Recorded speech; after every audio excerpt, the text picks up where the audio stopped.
Steve Gamache here with another Chef Knives to Go quick look product review. What we have this time is the Tim Johnson Knives AEB-L Gyuto 210mm knife. So this is his Magi Pro line.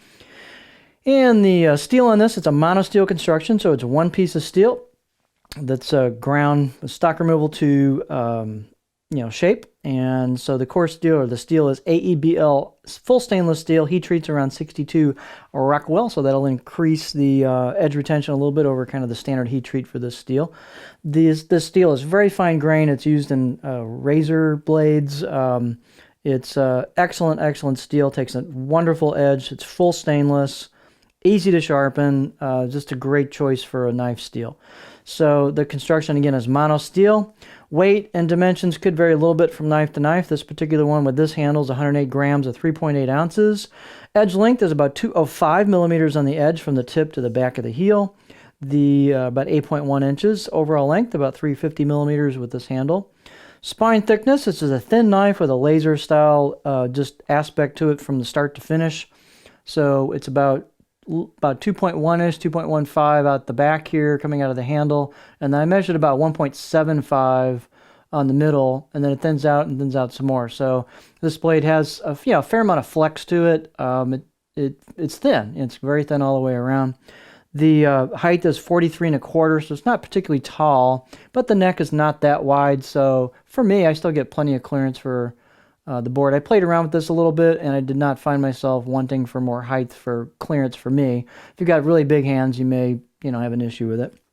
The handle is kind of unique. It's maple. It's octagonal, but it's really more square tagonal, we call it that. You can see it's pretty squarish, rectangular-ish, but you've got some small facets on the corners to make it 8-sided. But it's got kind of a blocky, style to it. It's a fairly chunky handle. It's about 77 millimeters in circumference, or a little over 3, right about here, what I would normally measure where a ferrule material meets the handle material. So he does put these on with beeswax. So the idea behind that is that if you want to take the handle off, you can just probably heat up the knife a little bit and just pop it right off very easily if you want to put a custom handle on it. So anyway, kind of a unique facet to that. So the handle is pretty light, which is good because it's a lightweight blade.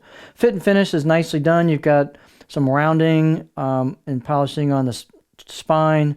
You've got some rounding and polishing on the choil into the neck, so it's very comfortable. Out of the box edge, I'd say it's 5 out of 10. You can get it a lot sharper than it is out of the box, but it's serviceable out of the box. But for me, I would definitely want to put my own edge on it. One unique aspect of it, let's get our beauty shot here.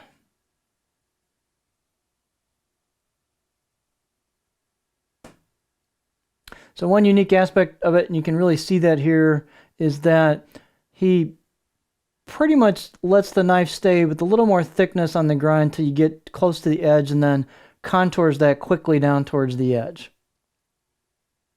There's still an actual edge bevel on it, but you can really see that contour. So there's a heavy convex right before you get to the edge on the grind. It's a little different than most knives of this style, where they'll come up more continuously down to the edge.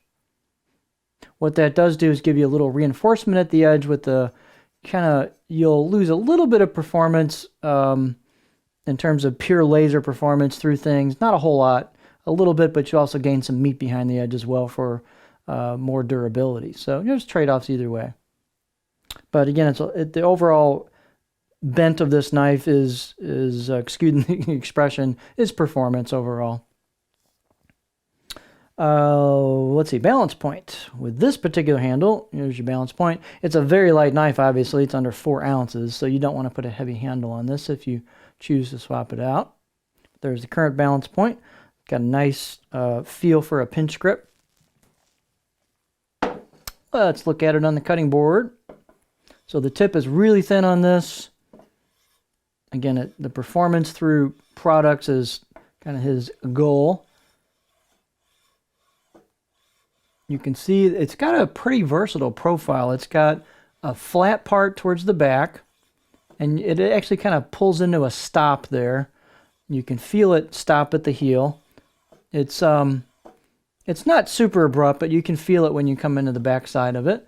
And then it's pretty much almost half the blade does that. And then the front part has this kind of a medium belly. So I can still get up in this area here before it starts wanting to dig the tip in.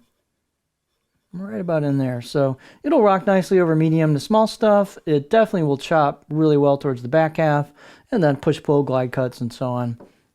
It's good for that. So Tim's done a lot with this profile, given the length of the knife. So very interesting offering. If you're looking for a laser type of knife, AEB-L is excellent steel. It's a really cool blade. So this is the Tim Johnson Knives AEB-L Gyuto 210mm knife.